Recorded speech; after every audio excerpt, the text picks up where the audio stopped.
Every night my daughter would go into my wife's room. One day I installed a camera to make sure my wife was still safe. But when I opened the footage and saw the truth, I was so shocked I couldn't breathe. There was no blood, no sound. The video played in silence, and in that silence, I felt that my family was no longer a family. Hello everyone, welcome to today's story. Before we begin, tell me where you're watching from and whether you've ever questioned the silence in your own home. Don't forget to like and subscribe. This is a fictional story with added details for deeper, meaningful, and enriching experience. They say a building is only as strong as its foundation, but standing 50 stories above Minneapolis, I realized I'd spent 30 years building steel monuments, while my own home was rotting from the inside out. My name is Thane Garrison, a 55-year-old senior project manager who spent 30 years building the skyline of Minneapolis, never suspecting that the most dangerous structural failure was happening inside my own home. My life has been measured in blueprints, load-bearing capacities, and the cold, unyielding precision of architectural-grade steel. My professional portfolio is worth $28 million, a figure built on the fact that I never missed a measurement and never tolerated a flaw. But as I leaned against the glass of the observation deck, the cold wind at 50 stories whistling through the seams of the newly installed panels, I felt a tremor that had nothing to do with the wind load. For over a decade, I have been a ghost in my own life, a man who knows the thread counts of the Ritz-Carlton sheets better than the pattern of his own bedspread. I have spent more time in hotel rooms than in my own bed, sacrificing the warmth of a dinner table for the sterile efficiency of a construction site office. I convinced myself that the $28 million was a shield, a structural reinforcement for the family I left behind in Edina. I told myself that my wife Alara understood the cost of the Garrison legacy, and that my daughter Leonie was proud of the towers her father raised. I believed that as long as the money kept flowing and the foundations remained level, the inhabitants of my life were safe and satisfied. I was a master builder after all. I knew how to manage stress, how to compensate for shifting soil, and how to ensure that everything stayed upright. Have you ever looked at a finished structure and wondered which brick would be the first to fail? I should have asked that about my own daughter. Looking out over the city, the smell of ozone and wet concrete from a nearby pouring site filled my lungs, a scent that usually brought me a sense of peace. Now it just felt heavy. I checked the gold watch on my wrist, a heavy $26,000 weight that felt like a shackle today. I was wrapping up a grueling 3-week stint on a Denver skyscraper project, my mind already drifting toward the flight home. Tomorrow was my 26th anniversary with Alara, 26 years of her being my anchor while I sailed into every storm that promised a higher profit margin. She deserved more than just roses this time. She deserved the man she married, not the project manager who merely visited her between deadlines. I had bought a luxury sapphire necklace in Denver, a piece of jewelry that cost more than most people's homes, convinced that this shimmering blue stone would somehow make up for the thousands of hours I'd been absent. I checked my phone for the 3rd time in an hour. Lainey had sent a short text earlier saying everything was fine at home, but her voice had sounded different on our last call. There was a brittleness to her tone, a lack of the usual warmth that I'd attributed to her just being busy. I pushed the doubt aside, trusting in the stability of the house I'd built. Then the phone buzzed. A ghost in my pocket. It was a notification for a missed call and a voicemail from Alara's phone recorded at 3 in the morning the previous night. My thumb hovered over the screen, the static hiss of a low-quality recording already playing in my mind before I even hit the button. I hadn't heard the phone ring in my hotel room. When the message started, there was no greeting, no anniversary wish, just a hollow silence followed by the sound of muffled, desperate crying. My heart hammered against my ribs, a rhythmic thumping that sounded like a piledriver on a hollow site. Behind the sobbing, there was a voice, a low, flat stranger's voice that didn't belong in my house while I was gone. It was barely a whisper, a sound that made the hair on my neck stand up. I played the message again, straining to hear the voice in the background, a voice that didn't belong in my house while I was gone. The wheels of the Gulf Stream slammed onto the tarmac with a violence that matched the storm in my chest, every second of the taxi to the terminal feeling like an hour stolen from Alara's life. I didn't wait for the stairs to fully settle before I was out of the cabin, the crisp Minnesota air biting at my lungs. Jerry, my driver, was standing by the black SUV, but I didn't give him a chance to open the door. "I don't have time for the scenic route, Jerry. Give me the keys," I said, my voice like a serrated blade. He didn't argue. He saw the fire in my eyes and handed over the fob. I threw myself into the driver's seat, and the tires shrieked as I peeled away from the private hangar, leaving a cloud of white smoke in the moonlight. 30 miles to the front door. "Just hold on, Alara."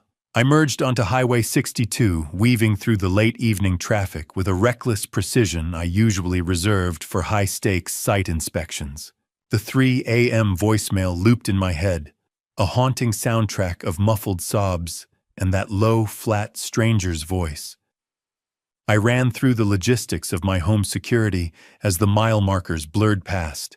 I had spent a fortune on motion sensors and reinforced glass, but I realized with a sickening jolt that I'd left too much trust in the hands of others. I had built a fortress, but I was beginning to fear I had locked my wife inside it with a ghost. You spend your life building walls to keep the world out, but you never think about what happens when the poison is already inside the room.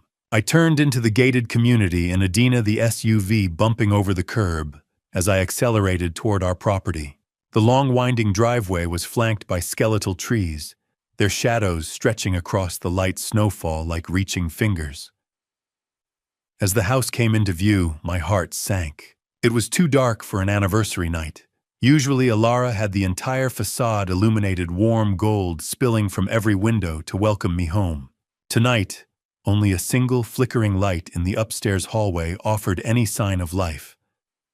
I slammed the brakes and barely waited for the engine to die before I was at the front door. I reached for my keys, but my hand stopped. The door was unlocked, unheard of for my security-obsessed household. Someone had been in such a hurry to enter or leave they forgot the deadbolt. I pushed it open, dropping my leather bags on the marble floor with a hollow echo. I was immediately hit by a heavy medicinal smell, antiseptic and stale tea that didn't belong in my home. Alara Leone. "I'm home early," I called out, but only the wind whistling through the chimney answered me. "Why is it so cold in here?" I moved toward the living room, my boots clicking rhythmically against the hardwood. My wife, Alara Garrison, 52, sat staring at the garden we had planted together, a ghost of the woman who once commanded every room she entered. She was sitting in a high-backed velvet chair wearing a deep emerald designer gown that hung off her frame as if she had shrunk. Her skin looked gray and translucent, almost papery under the dim, recessed lighting. "Happy anniversary, sweetheart." "I brought the red ones," I whispered, stepping into her line of sight with the bouquet of roses. She flinches away as if I were a stranger, her eyes glassy and unfocused. She didn't look at the flowers. She looked through me. The roses hit the floor. Red petals scattered like blood on the white marble. Who are you?" Leonie said. "No visitors tonight?" She rasped, her voice a fragile shadow of the melodic tone I loved. I reached out, taking her dry, cold hand in mine, desperate for a spark of recognition. As I pulled her sleeve back slightly to find her pulse, I froze. Deep circular bruising was hidden under the silk, looking like someone had held her down with force. The woman who once ran an empire couldn't even recognize her own husband, but the bruises on her wrist told a story that her lips couldn't find the words for.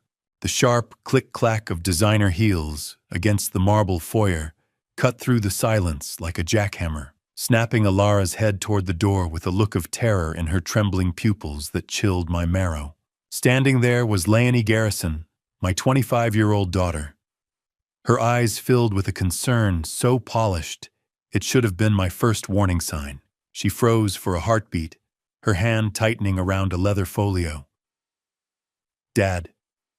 You weren't supposed to be home until tomorrow," she said, her voice dropping into a register of practiced sorrow. She was across the room in a blur of silk, physically stepping between me and Alara, effectively breaking the contact I was trying to establish. Before I could ask about the bruises I had seen on Alara's wrist, Leonie was already delivering the blow. "It's early onset Thane. Dr. Boyd says it is aggressive. I have been doing everything myself for the last month, so you could focus on the Denver build. I didn't want to break you while you were managing that skyscraper project." I stood there, the anniversary roses still scattered on the floor, like a bloodstain on the white stone, watching my daughter reveal that she had already obtained a temporary power of attorney while I was away. She claimed it was medically necessary for immediate treatments, a legal bypass she had engineered while I was 3 states away, trusting her with my life's anchor. I watched her movements, noting how she treated Alara like a broken piece of furniture. Rather than a mother, her touch efficient, but devoid of the warmth a child should show a parent in decline. Have you ever seen a structure that looks perfect on the outside, but your gut tells you the load-bearing walls are made of cardboard? That was my daughter's voice. She produced a thick folder, the crinkle of medical-grade paper filling the room, as she showed me pills and schedules. She dismissed the bruises I saw as simple clumsiness, from a loss of motor control, a side effect of the aggressive decline. I tried to look back at Alara to find the woman who once ran a gallery with an iron will, but Leonie was already guiding her toward the stairs. "Don't push her, Dad. You'll just trigger another episode. She needs to go to bed immediately." Overstimulation at this hour leads to sundowning symptoms. I reached out to touch Alara's shoulder, but she flinched again, her vacant gaze fixed on Leonie, as if she were a prison guard rather than a caretaker. The clinical smell of the new pill bottles on the side table was suffocating, a chemical scent that had completely replaced the lavender perfume Alara had worn for 2 decades. Leonie's efficiency was terrifying. She informed me that she had already moved my things to the guest room, insisting that Alara needed a consistent sleep environment, without the interruption of a partner who had been gone for weeks. I felt the aggressive coldness of the guest room sheets as I finally sat on the edge of the bed later that night, the house around me feeling like a hollowed-out shell. Diagnosis: Alzheimer's. My mind screamed, lie. I have spent my life reading blueprints looking for the one weak point that could bring down $100 million of investment. There was a structural failure in Leonie's story, a hairline crack that she hadn't managed to plaster over. I opened the medical folder she had left on the hallway table, my hands steady even as my heart raced. My eyes locked onto the signature of the prescribing physician. Dr. Kenneth Boyd. It was a name that made the hair on my neck stand up. I remembered him from 5 years ago, a specialist I once blacklisted from a major construction site for forging safety inspections and taking kickbacks from contractors. Leonie's perfect medical report was signed by a man I knew would sell his soul for a decimal point in the right place.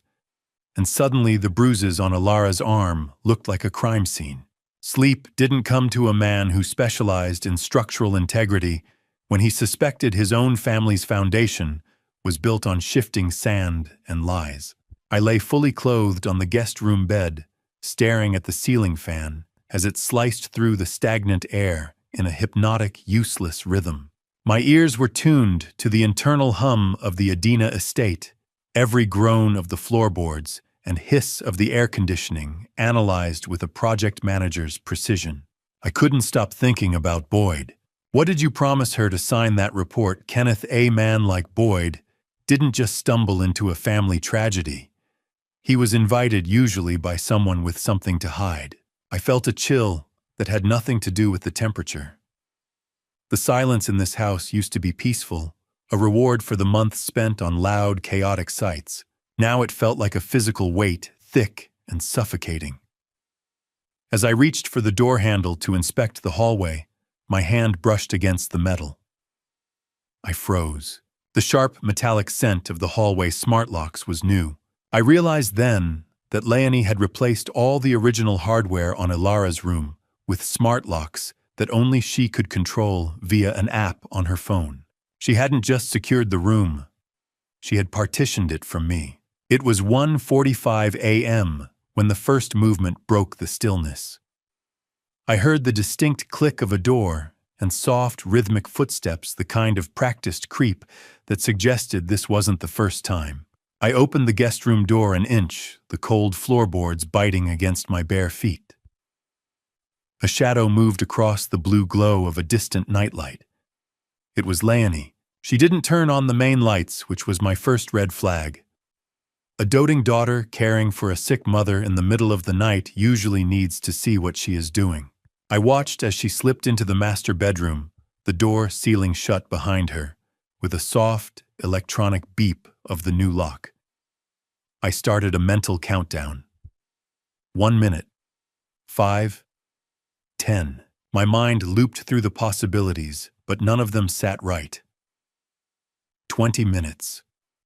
What could she be doing in there for 20 minutes in total darkness? Move Thane. See for yourself. Do you know what it feels like to realize the person you'd take a bullet for is the one pulling the trigger? I crept down the hall, my heart a dull hammer against my ribs, until I was standing right outside the door that used to lead to my sanctuary. I waited. The silence from behind the door was worse than any noise could have been. Finally, 40 minutes after she entered, the latch clicked. Leonie emerged, nearly jumping out of her skin, as she saw me standing in the hallway shadows. Her doting daughter persona vanished instantly, the grief-stricken mask replaced by a sharp, defensive hostility. "What were you doing in there for 40 minutes, Leonie?" I asked, my voice a low, analytical rasp. She didn't even blink. She stepped toward me, her face inches from mine, assisting with an accident Thane. Something you wouldn't know anything about since you were too busy building towers in Denver to care about your wife's dignity. Her eyes, they weren't blue anymore. They were cold, hard steel, reflecting a version of my daughter I didn't recognize. She wasn't finished. Before I could demand to see Alara, she pulled a folded paper from the pocket of her robe, a pre-signed medical directive. This states that your presence distresses the patient in her current state. She whispered, her voice like sandpaper. If you interfere again, or try to force your way into that room, I have the legal authority to have you removed from this house tonight. I looked at the paper, then at the girl I'd raised, and realized I was standing on a site that had already collapsed. She wasn't just taking care of her mother. She was building a cage, and she'd just handed me the eviction notice for my own life.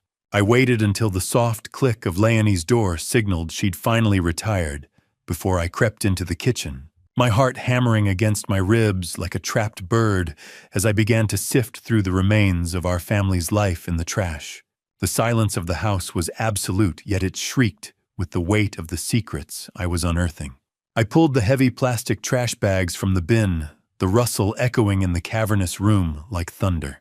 My hands, usually steady enough to calibrate a laser level, trembled as I encountered the smell of stale coffee grounds and sour milk.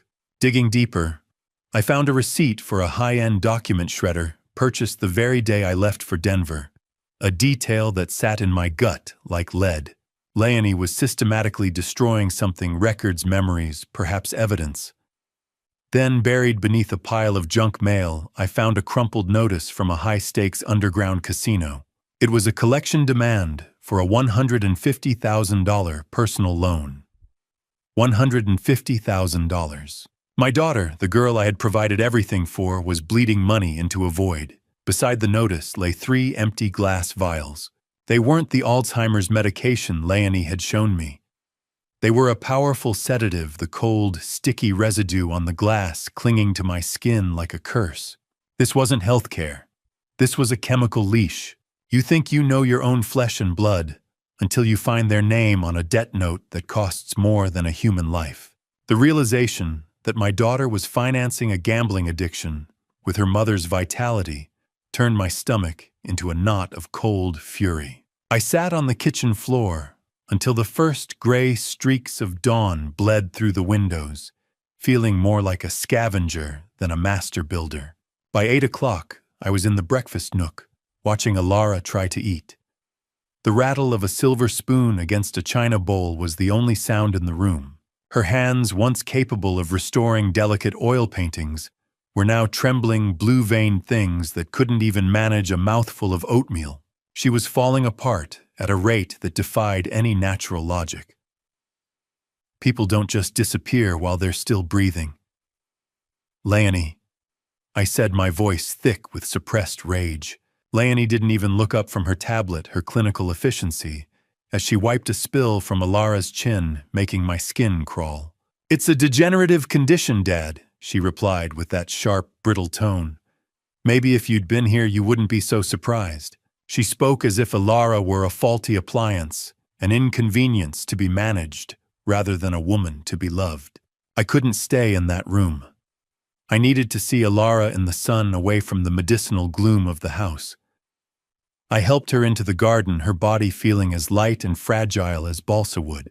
We had only taken a few steps across the manicured lawn when her muscles simply gave out. She collapsed against me, a dead weight that I barely managed to catch. Alara wasn't just sick. She was a skyscraper whose support beams were being sawn through in the dark. I lowered her onto a stone bench, looking into her eyes. For a split second, the fog cleared. "Thane," she whispered, her voice a ghost of a rasp. "Make it stop. Please." The clarity broke my heart into 1,000 jagged pieces. "I'm going to fix this, Alara. I promise." As I gathered her into my arms to carry her back inside, my hand brushed against the hem of her designer gown. I felt something small and hard hidden in the stitching. I reached in and pulled out a miniature digital recorder. It had been crushed, the plastic casing splintered, and the internal chip snapped with deliberate force. Alara had tried to record someone, and it had been found and destroyed, leaving her with nothing but the bruises on her soul.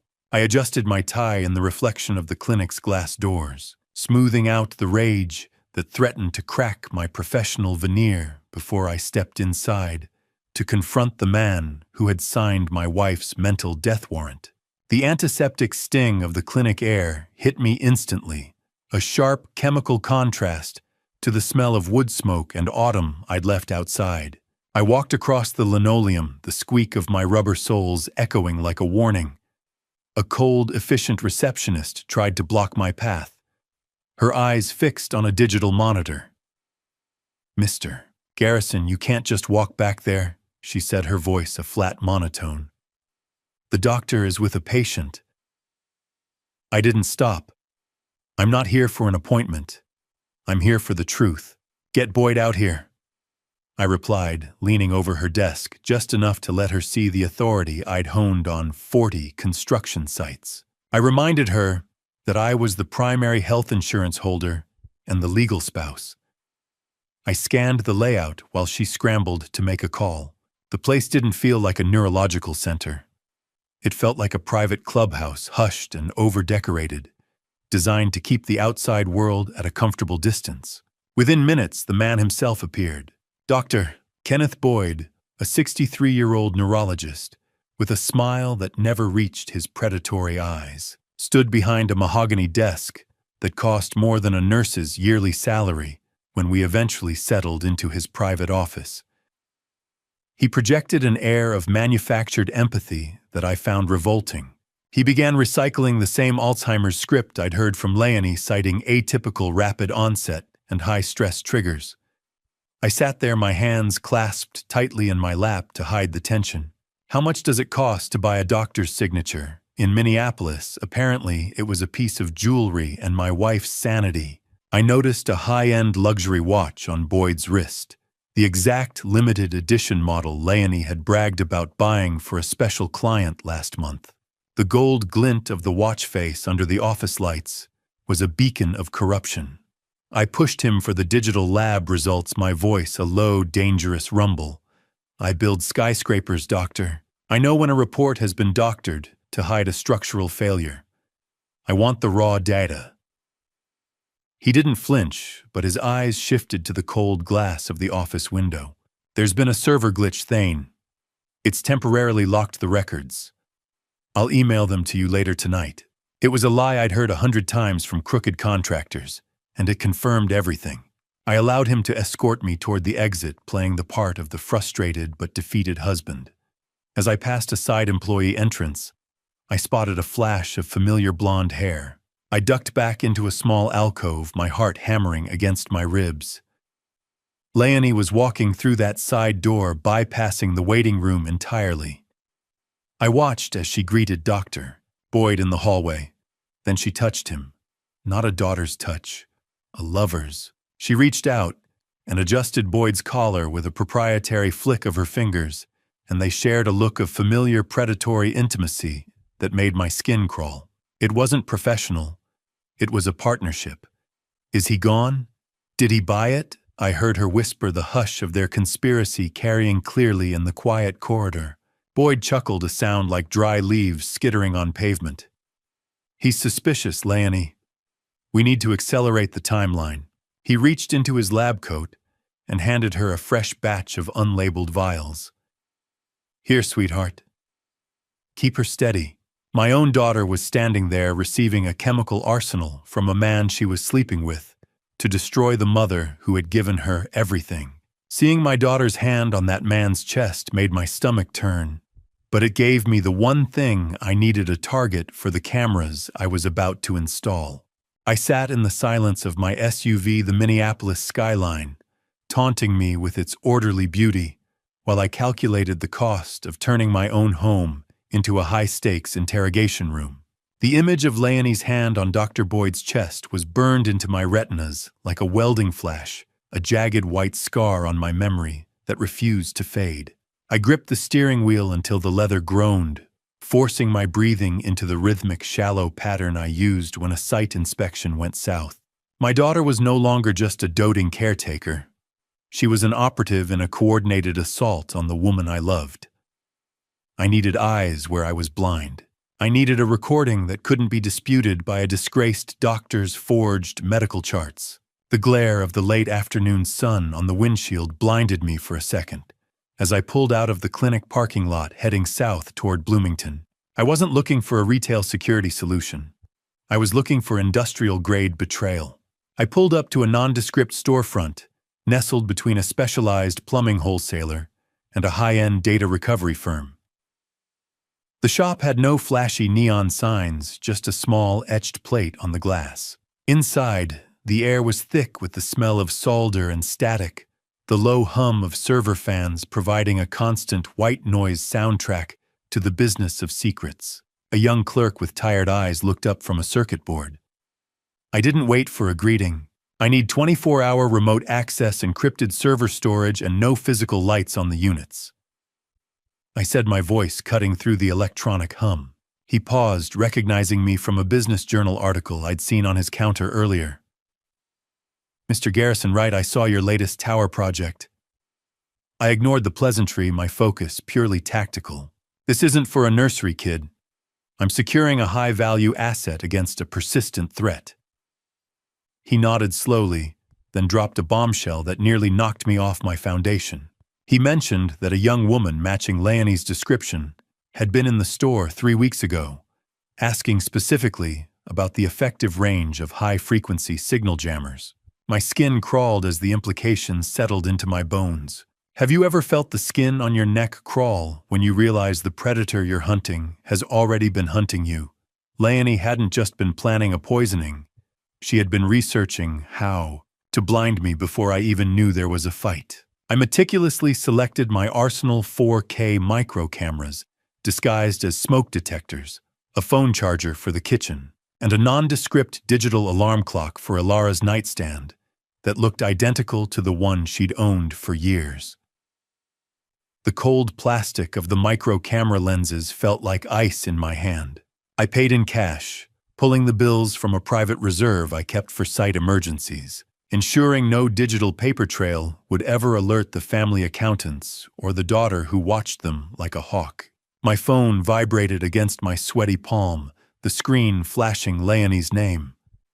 I took a breath, letting the project manager persona slide over my rage like a protective shroud. Hey, sweetheart, I said, my voice steady enough to fool a lie detector. I'm just tied up reviewing site permits for the new phase. I'll be back for dinner. Her reply was saccharine, but I could hear the new edge of confidence beneath the warmth. "Mom is resting, Dad. She's so much better when it's just the two of us. Don't rush back." The black bag of cameras on the passenger seat felt heavier than 100 tons of structural steel. It was a weight of proof, a burden of truth. I wasn't sure I was ready to carry, but I had no choice left. As I walked back to the SUV, I opened the demo app on my phone to test the receiver sync. A notification popped up immediately, showing an active unauthorized Bluetooth signal broadcasting from the undercarriage of my own vehicle. My heart stopped. It was a localized tracker, a small magnetic leech fed by my own car's battery. My daughter hadn't just occupied the house. She'd turned my own tools against me, and now I had to figure out how to install my eyes without her seeing the blink. I didn't head straight for the driveway. Instead, I pulled into a muddy construction site 2 miles away, crawling under my own SUV with a flashlight between my teeth to rip out the digital parasite my daughter had used to tether me to her lies. The metallic tang of the flashlight casing was bitter against my tongue, a reminder of the foul game I was now forced to play. I felt the grit of mud and road salt on the undercarriage as I located the small magnetic leech near the rear axle. My heart hammered against my ribs, but my hands remained the steady tools of an engineer. I didn't just smash it. I saw a long-haul delivery truck idling near the site entrance, and with a calculated flick of the wrist, I attached the tracker to its chassis. "Follow that truck to St. Paul, Leonie. I'm going off the grid." I had exactly 30 minutes before their specialist session with Alara was scheduled to end a window narrower than the tolerances on a high-speed rail line. I drove a secondary route avoiding every main thoroughfare and parked my SUV 3 blocks away under the cover of a weeping willow. I entered the estate through the wooded perimeter, where I'd played as a child, the familiar scent of damp pine needles doing nothing to soothe the adrenaline flooding my system. I slipped through the basement utility door, moving with the silence of a man who knew every joist and beam of the house he'd paid for. I ascended the stairs, my ears straining for the slightest sound. I realized immediately that the atmosphere in the master bedroom had changed. Leonie hadn't just been asking about signal jammers. She had already installed a professional-grade white noise generator. The high-pitched whine was subtle, a steady hiss that was designed to mask any sounds of struggle or loud, desperate conversation. It made the air feel thick, pressurized. Click. The house felt like it was breathing with me. Or maybe it was just the vents. I didn't have time to dwell on the violation. I moved to the kitchen, installing a micro camera inside a hollowed-out ventilation grate that gave me a perfect view of the breakfast nook. Then I hurried back to the master suite. The smell of cedar oil Alara loved was still there, but it felt tainted now. "Forgive me, Alara. I have to be your eyes because they've stolen your own." My hands were trembling as I opened the casing of the high-end designer clock on her nightstand, fitting the 4K lens into a gap no larger than a pinhead. Focus on the connection. Syncing. 10%. 50. Done. My engineering mind fought against the visceral disgust of spying on my own wife's most vulnerable moments, but the alternative was leaving her to drown in the dark. I was the architect of this house, but today, I was its ghost, haunting the halls I'd paid for with 30 years of sweat. I made one final sweep of the nightstand, checking for anything Leonie might have missed. My fingers brushed against a hidden latch I'd built into the back of the drawer years ago, a place Alara kept her private journals. I slid it open, expecting a diary, but my breath hitched in my throat. I found a stack of pre-filled death certificate drafts. Everything was there. Her name, her date of birth, the cause of death listed as cardiac arrest, secondary to neurodegenerative complications. Everything was filled out in black ink, except for the final date of passing. My own daughter had already planned the funeral while the body was still warm. The gravel crunched in the driveway. Leonie was home early, and I was still standing in the middle of the master bedroom with a handful of my wife's death warrants. I shoved the death warrants into the small of my back under my belt just as the master bedroom door swung open with a predatory creak that signaled the end of my invisibility. The sharp crinkle of the warrants against my skin felt like a live wire, but I didn't have time to flinch. I scrambled away from the nightstand, snatching a hand towel from the ensuite rack as I turned to face the room. Leonie stood in the doorway, her frame backlit by the hall lights, her eyes narrowing as they swept over the furniture I had just violated. "I'm leaving now, Leonie. The Denver Foundation is cracking. I don't have time for a debrief," I said, my voice projecting the high pressure, authoritative snap I usually reserved for stalling subcontractors on a failing job site. My heart was a drum against my ribs, but I kept my breathing level. "You look flushed, Dad. Are you sure you're feeling all right to fly?" she asked, her tone dripping with a concern that I now recognized as a diagnostic probe. I brushed past her, the smell of her expensive floral perfume cloying in the small space. "I'm fine. I just need to get this build back on schedule." I made a show of checking a fake notification on my phone, muttering about site permits, to keep her eyes off the newly installed camera hidden in the clock. I realized then that I wasn't just leaving for a business trip. I was leaving a battlefield. Leonie had already mentioned a specialized private estate cleaning service arriving the day after tomorrow. A crew I knew from my work was usually booked to scrub a home after a resident passed away. The blueprint was finished. She was just waiting for the concrete to set. The next morning, the performance reached its final act on the front porch. I stood in the doorway, putting on the mask of a doting father and a weary husband for the benefit of whatever trackers Leonie still had active. I bent down to kiss Alara goodbye, feeling the unnatural coldness of her skin and the frantic, shallow pulse in her wrist. She looked through me, her eyes clouded by whatever chemical leash Leonie was tightening. I reached into my pocket and handed Leonie a large roll of cash, a heavy stack intended for emergency medical expenses. I watched her fingers twitch with a greed she couldn't quite suppress as she tucked the money away. "Take care of her, Leonie. She's everything to me," I said, the words tasting like ash in my mouth. "Don't worry about a thing, Dad. Everything is under control," she replied, smiling with a warmth that chilled my spine. Have you ever looked into the eyes of your own child and realized you were looking at a stranger with a blueprint for your destruction? I walked to my SUV without looking back, knowing that if my cameras failed, I might never see Alara breathe again. I drove to the airport in a fugue state, the weight of the death warrant still pressed against my spine. I didn't stop until I was strapped into the leather seat of my private jet. The hangar door closed. The world I knew stayed outside. As the engines began their low-frequency vibration and the plane reached cruising altitude, I pulled my smartphone from my jacket. My hands were finally shaking as I opened the encrypted app. The 4K feed was crystal clear, a window into the Adina estate that Leonie didn't know existed. The master bedroom was empty, the white noise generator probably still hissing in the silence. I switched the view to the kitchen and felt the air leave my lungs. Leonie wasn't caring for her mother. She was in the kitchen, her movements fluid and buoyant as she danced to a rhythm only she could hear. She reached into the wine cellar and pulled out an expensive vintage I'd been saving, popping the cork with a celebratory sound that carried perfectly through the micro mic. She poured a glass, her face lit by the icy blue glow of her own phone on the counter.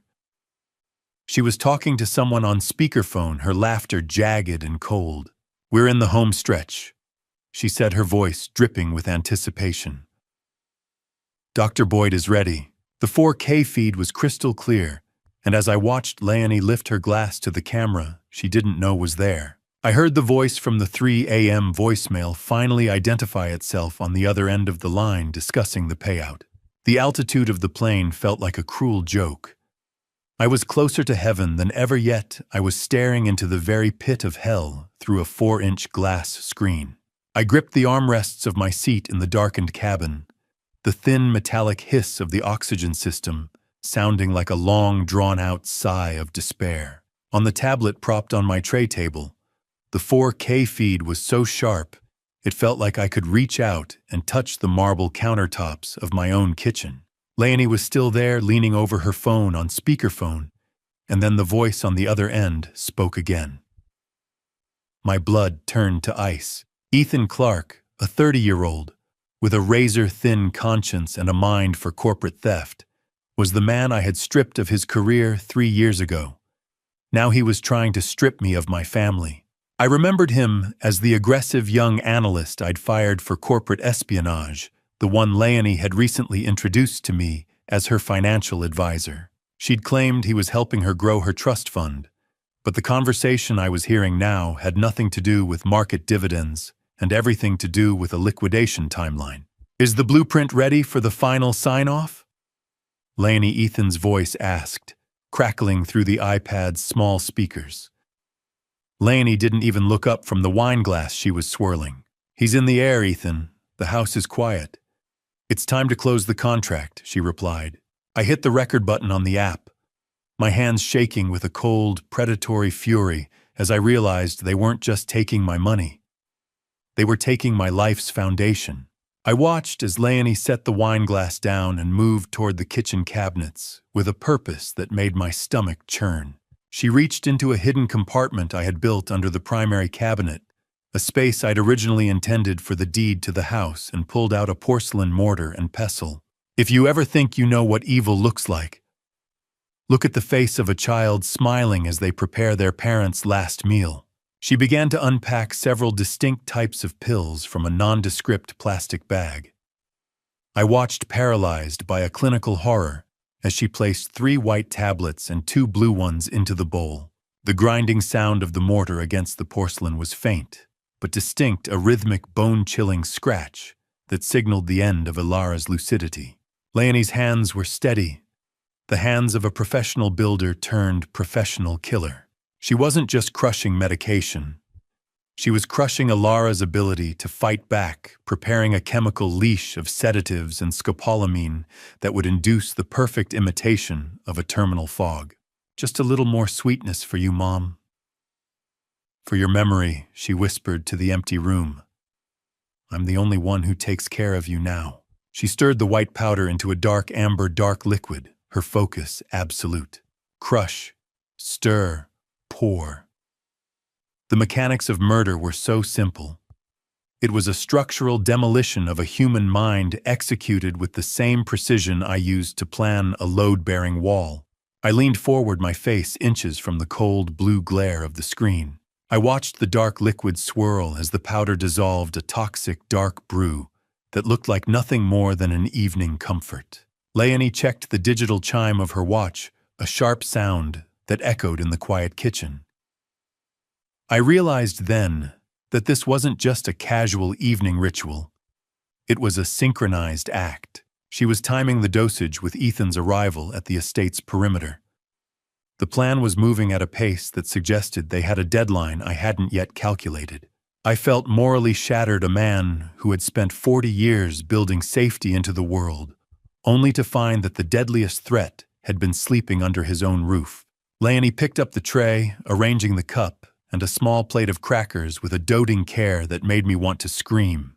She turned toward the master bedroom, the steam from the toxic brew rising like a ghost between her and the woman I loved. I gripped the armrests of my seat so hard, the leather groaned, watching through a 4K lens as Leonie pushed open the master bedroom door, the steam from that poisonous tea curling around her like a shroud. On the screen of my tablet, the image was so clear it felt like a physical violation of the space I had built for Ilara. I saw my wife lying back against the pillows, her movements slow and thick, her eyes already swimming in a chemical haze. Leonie didn't hesitate. She sat on the edge of the bed and forced a dazed Ilara to sit up, holding the porcelain cup to her lips with a tenderness that was more terrifying than a blade. Ilara tried to resist, her hand trembling as she pushed weakly at the saucer. "It tastes wrong, Leonie. It's metallic. Where is Thane?" My wife whispered, her voice a fragile rasp that made my heart shatter. Leonie didn't miss a beat, her face a mask of doting concern as she leaned in closer. "Drink it all, Mom. It's just a new honey blend the doctor sent over. You know how the episodes get when you skip your medicine. You're just confused again. I watched as Leonie revealed that she had been intercepting my calls for months, using a voice cloning app to convince Ilara that I was too busy with the Denver build to speak with her. She was erasing me from Ilara's mind, while poisoning her body a double-layered demolition that left me reeling in the cabin of the jet. I watched my wife's final moments of lucidity slip away as she drained the cup. The sedatives were aggressive, and within minutes, Ilara's drug-heavy eyelids began to flutter her head, eventually lolling back against the pillows as her breathing became a shallow, ragged ghost of its former self. Leonie stood over her for a moment, her eyes cold and clinical, before she adjusted the white noise generator. The faint, rhythmic hiss of the machine filled the silence of the room, masking the sounds of the house. Ilara wasn't a person to them anymore. She was just a structural obstacle, a piece of old timber that needed to be cleared for the new build. I sat paralyzed 30,000 feet in the air, watching as a shadow moved across the bedroom floor. Ethan Clark entered the frame through the master balcony doors, his boots making no sound on the heavy rug. He didn't even look at Ilara. His first move was toward the vanity to review a stack of legal documents. They spoke openly now, their voices picked up with terrifying clarity by the micro camera I'd hidden in the clock. "Is she out?" Ethan asked, his voice a flat corporate drone. "We don't have time for her to be confused anymore." Leonie checked Ilara's pulse with a detached efficiency. "The scopolamine is doing its job. She won't remember a thing even if she wakes up," she replied. I felt a cold, lethal focus settle over me, my mind already calculating the logistics of the response I would launch as soon as I touched the ground. How do you sit still in a metal tube at 30,000 feet, while a man you once fired discusses the exact date of your wife's funeral? I watched Ethan reach into his jacket and pull out a sterile plastic case. He withdrew a syringe, the light reflecting off the cold, sterile glint of the needle. He explained that the natural stroke would be triggered by an air embolism, a clean, untraceable kill scheduled for the following Tuesday, when the cleaning crew was already booked to scrub the evidence away. He tapped the needle of the syringe, the light reflecting off the deadly bubble of air inside, as he looked at his watch and whispered, 10 days, Leonie. 10 days until we're worth 28 million. I stared at the screen at the bubble that represented the end of my world, and my finger hovered over the satellite phone on the console. The game had changed from surveillance to survival. My thumb hovered over the dial pad of the satellite phone, my vision blurring as I watched that bubble of air in Ethan's syringe, a tiny, translucent executioner waiting for a Tuesday that I was going to make sure never arrived. The leather armrest of my seat felt unnaturally cold against my palm. I was 30,000 feet over Nebraska, trapped in a metal tube, but the digital clarity of the 4K feed made me feel as though I were standing right there in the Adina bedroom, close enough to smell the Earl Grey and the betrayal. I didn't hesitate. I punched in a number I hadn't dialed in 5 years, the plastic click of the satellite phone buttons echoing in the quiet cabin like a countdown. Agent Christine Parker, a 43-year-old federal investigator with a voice like sharpened flint, was the woman who had helped me dismantle a billion-dollar kickback scheme 5 years ago. When she answered, I didn't offer a greeting. "Christine, it's Thane Garrison," I said, my voice as hard as the steel beams I used to inspect. "I'm sending you a link and encrypted credentials. Look at the master bedroom feed immediately." The line crackled for a heartbeat before her professional mask fell away. "I see it, Thane." My God. Is that a sedative cocktail or something worse? It was the moment the floor gave way. Agent Parker revealed that the FBI already had an open file on Ethan Clark for an unrelated offshore money laundering scheme, meaning my evidence was the final piece they needed for a no-knock federal warrant. The predator I was hunting was already on their radar. I had just provided the target acquisition. In construction, you have a contingency for a failed beam or a late shipment. But how do you plan for the moment your own daughter becomes the demolition crew? I stared at the jittery reflection of the phone screen in the jet window, the metallic smell of recycled air filling my lungs. I explained the history of Ethan Clark and the medical fraud involving Dr. Boyd, emphasizing that this wasn't just a family dispute, but a coordinated capital crime aimed at my wife's life and our estate.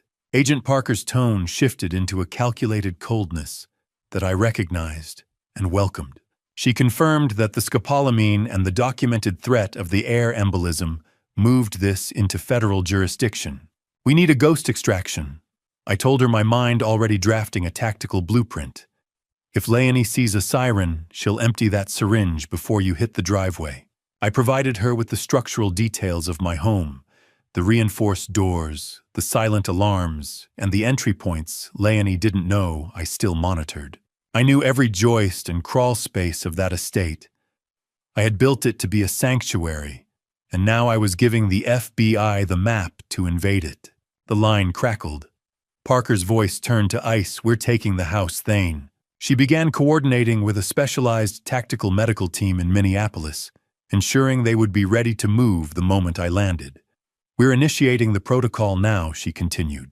You land in 3 hours. We'll have a secure terminal ready for your arrival. I gripped the phone, my knuckles white as the hum of the jet's ventilation seemed to grow louder in the silence.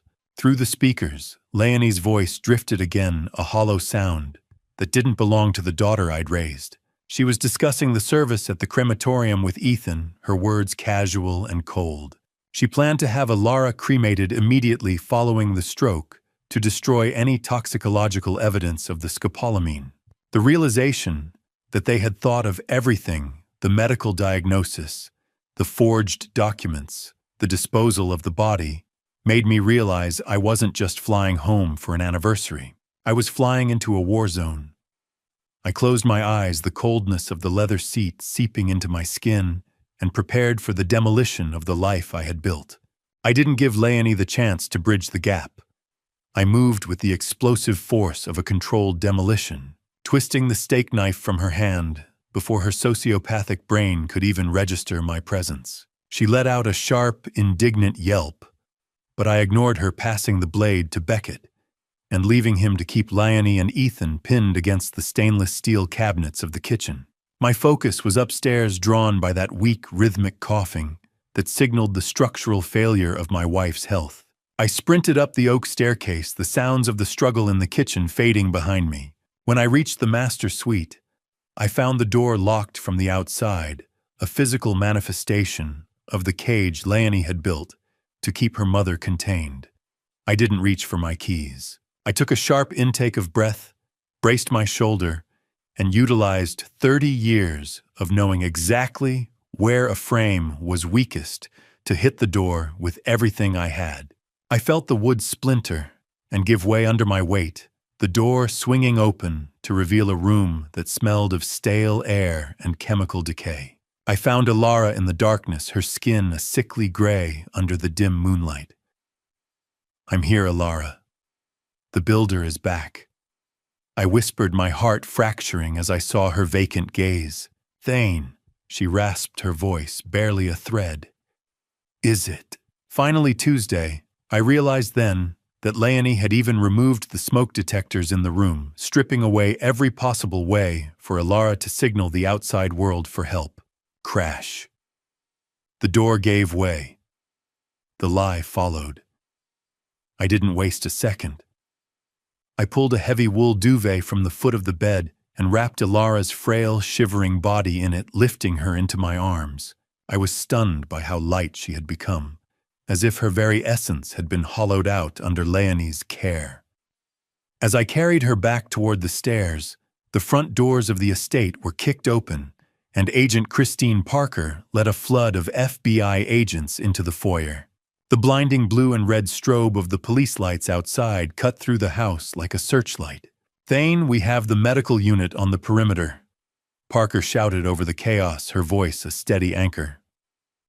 I didn't stop to explain. I bypassed the agents who were already zip-tying Ethan in the kitchen, focused only on the frail woman in my arms. Medical, get the dialysis unit prepped now, I roared, as I crossed the threshold of my own house, heading for the ambulance idling in the driveway. Leonie was being led out by two officers. Her designer dress rumpled, still screaming at the top of her lungs about my absenteeism and my supposed mental instability. "Don't let them touch her. She's my mother." She shrieked, her face a mask of frantic animalistic greed. "You think a parent's love is unconditional? Try watching your child kill you for a bank balance and see how fast the conditions change." In the driveway, under the artificial glare of industrial floodlights, I signaled for the medical team to pause the gurney for a single moment as Leonie was led past. She was still spewing lies, her voice a jagged glass edge. I reached into my jacket and pulled out my tablet, the cold, digital glow of the screen illuminating the dark. I played the 4K still frame of Leonie meticulously crushing those pills into the tea, holding the evidence inches from her widening eyes, until she finally went silent. "Look at the screen, Leonie. This is the blueprint of your future. It's built of steel bars and concrete floors," I said, my voice as cold as a Minnesota winter. She stared at the image of her own betrayal, her lips trembling. I can explain. Ethan made me. She stammered, the doting daughter act finally disintegrating into a pathetic pile of excuses. As the officers pushed her toward the waiting cruiser, she screamed out that Dr. Boyd was already on a plane to a non-extradition country. I watched her go, knowing she was unaware that I had already coordinated with Agent Parker to intercept the doctor's flight path over the Atlantic. I watched the cruiser pull away, but as I turned back to the ambulance, Agent Parker whispered that the toxins in Alara's blood were even more complex than the initial labs suggested. My hand tightened on Alara's cold fingers as the sirens began to scream. The ambulance didn't just drive. It tore through the midnight streets of Edina, a streak of white and red fury that felt like the only thing keeping my wife's fading heartbeat from flatlining into the Minnesota frost. I gripped Alara's hand inside the swaying high-tech cabin, my eyes fixed on the rhythmic thumping of the floor beneath my boots.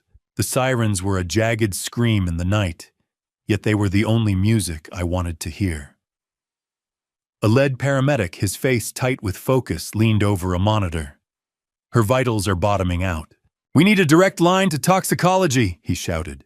I learned right then that the ambulance Leonie had on standby for her planned Tuesday stroke wasn't a medical vehicle at all, but a private transport owned by one of Ethan Clark's shell companies.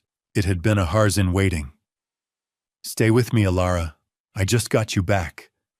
Don't you dare leave me now," I whispered, though my voice was nearly lost in the metallic howl of the vehicle. I was haunted by the warning Agent Parker had whispered earlier. Complex toxins. I watched the paramedics struggle to stabilize Alara's plummeting blood pressure, and I realized that while I had won the physical battle at our home, the chemical war inside my wife's body was only just reaching its most lethal phase. You spend your life calculating the load-bearing capacity of steel, but nothing prepares you for the moment you have to calculate the survival odds of your own soul. The ambulance slid into the bay of a secure, undisclosed hospital floor, prepped by the FBI, the screech of gurney wheels on polished tiles echoing like a gunshot. The smell of ozone and industrial-grade disinfectant hit me as we moved through the flickering, fluorescent lights of the intake bay. I was abruptly barred from the emergency detox suite as a team of specialists took over. "Mr. Garrison, you need to step back. We are moving to full-body dialysis," a voice commanded. I stood in the hallway pressed against the cold wall, watching through a small glass pane as they initiated a rapid sequence intubation.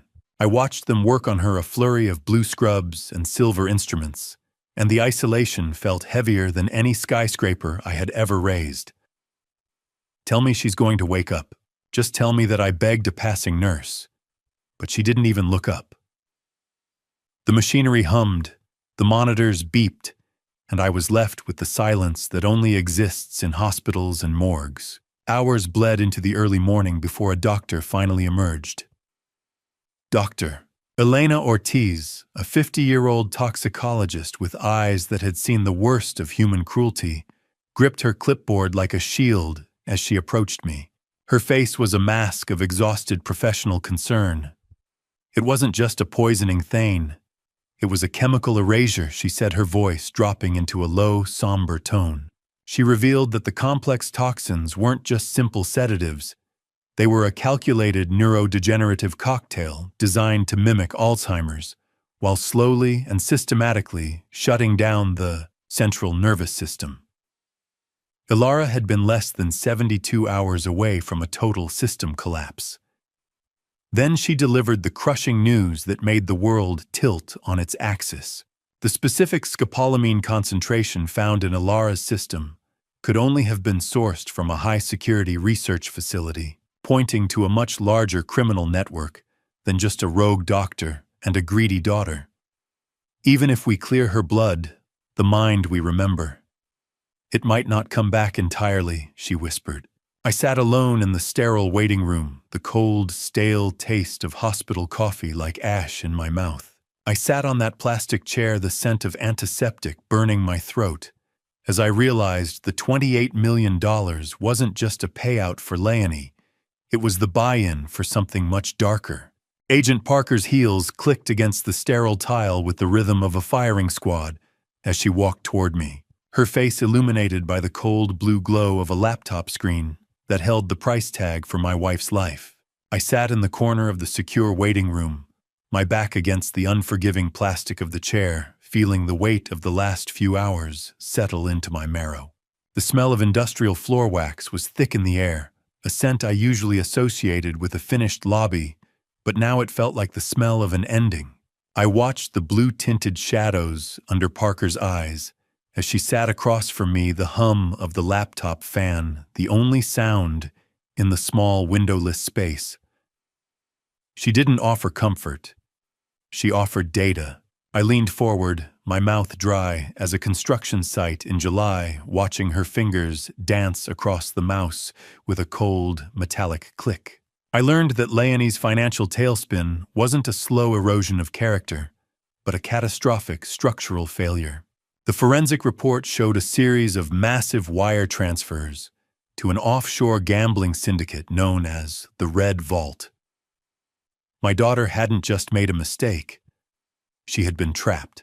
Her debt didn't come from a series of bad hands over a lifetime.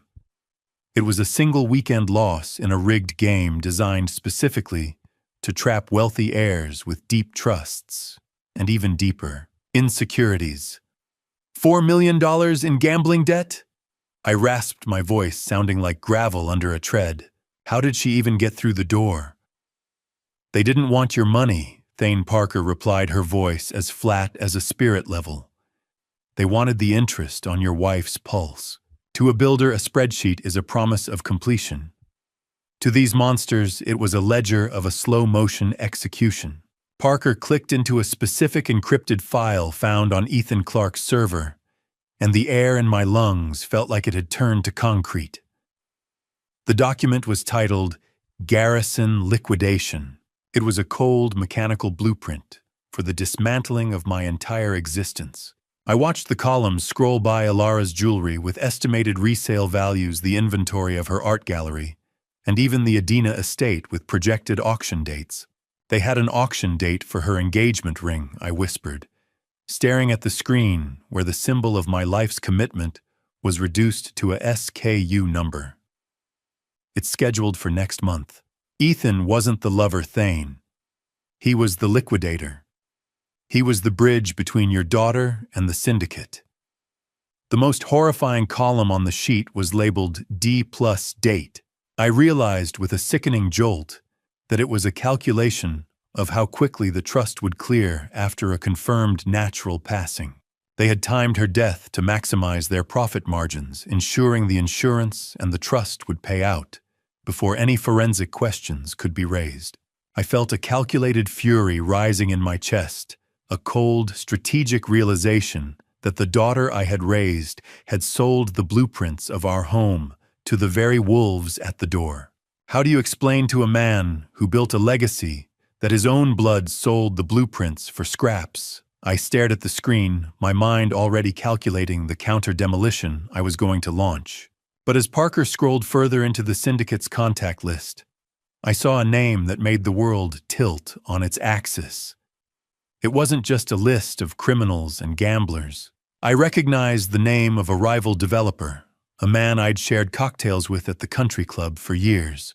This was the same man who had been trying to force me into a merger, a hostile takeover of my firm that I had resisted at every turn.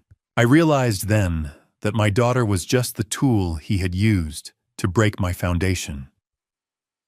He hadn't just wanted my company. He had wanted my family's total destruction to clear the path for his own.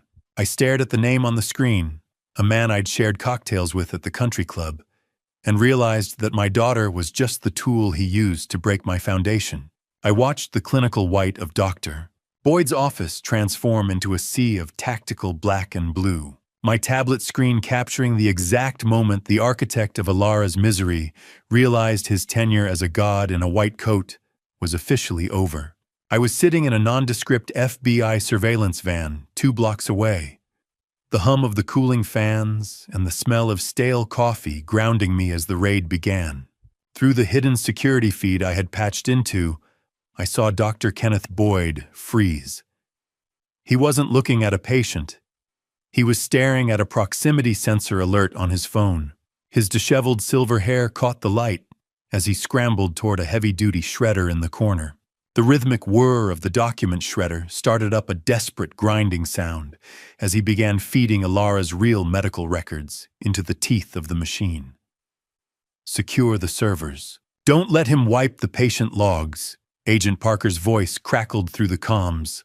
The tactical team burst through the reinforced oak doors, but Boyd was a man who had built his own sewer exits. He managed to slip through a pre-planned escape hatch, hidden behind the vanity in his private bathroom. "He's in the wall, check for a service elevator," a voice screamed. I discovered right then that Boyd wasn't just planning a simple flight. He had a dead man's switch in his cloud storage set to release Alara's falsified Alzheimer's records to the public if he didn't check in every 6 hours. He had intended to bury her reputation, even if he couldn't bury her body. A rat always knows where the sewer exits are, and Boyd had spent years digging his tunnels under the cover of his Hippocratic oath. I received a frantic update from Agent Parker that Boyd's burner phone had just pinged at a private airstrip near St. Paul. I didn't wait for permission. I threw my SUV into gear, my mind calculating the doctor's flight path based on the fuel capacity of the small Cirrus jet I knew was registered to one of Ethan's shell companies. The cold bite of the autumn Minnesota wind whipped against my face as I raced toward the airfield, the sky a bruised purple over the horizon. I arrived at the perimeter fence just as the first wave of FBI cruisers swerved onto the runway, their sirens a jagged howl. "He's got a flight plan for the Bahamas. We have 3 minutes before he's in the air." Parker's voice was an icy whip. "Ground the plane. Use the SUVs to block the wings." I watched from the fence line, my knuckles white against the chain link, as the black cruisers pinned the small jet against the massive steel hangar doors. Tires screamed. The jet braked. The sky was closed for business. The whine of the jet turbine died down into a pathetic whistle, and the smell of aviation fuel and burnt rubber filled the air. I saw the cockpit door fly open. Dr. Boyd was pulled from the seat by 3 tactical agents, his expensive silk shirt stained with jet fuel and grease. He looked like a broken man, but his eyes were still full of venom. As they dragged him across the concrete toward the lead cruiser, he began to scream, his voice cracking with a frantic, high-pitched desperation. It was Leonie. She was the one who suggested the air embolism. He shrieked, his face contorted with terror. She was the alpha. I only provided the tools. I stood there watching the man who had tried to erase my wife's soul, and I felt a cold sense of closure that offered no comfort. Boyd was face down on the concrete, his disheveled silver hair matted with sweat. But the look he gave me as he was dragged away told me that the dead man's switch had already been triggered. I checked my phone. The first news alerts were already popping up, headlines screaming about the secret mental decline of the Garrison matriarch. The structural damage to Ilara's life was now being broadcast to the very world she had spent decades trying to inspire. I didn't have time to celebrate Boyd's arrest. As I stepped back into Ilara's hospital room, my phone erupted with notifications. The dead man's switch had released a flood of falsified psychiatric reports to every major donor of our family foundation. The vibration in my pocket felt like a frantic mechanical heartbeat, a warning that the structural integrity of Ilara's reputation was being systematically demolished. I stood by the bed, the smell of ozone and disinfectant sharp in my nostrils, as Agent Parker and I reviewed the data dump. It was a masterpiece of character assassination. The files contained fabricated neurological assessments, suggesting Ilara had been suffering from progressive dementia for years, and that I had been hiding her to maintain control of the Garrison. Trust. She didn't just want her dead Parker. She wanted her legacy erased. I rasped, my fury tightening into a cold, hard knot. I realized this was Leonie's ultimate contingency to destroy Ilara's credibility, so that any testimony she gave would be dismissed as the delusional ramblings of a broken mind. Parker didn't look up from the screen, her face set in a grim line. We'll counter it with the 4K footage, Thane. Hard data beats a doctored psychiatric report every time, she assured me, but I knew the damage was already spreading through the digital ether like a contagion.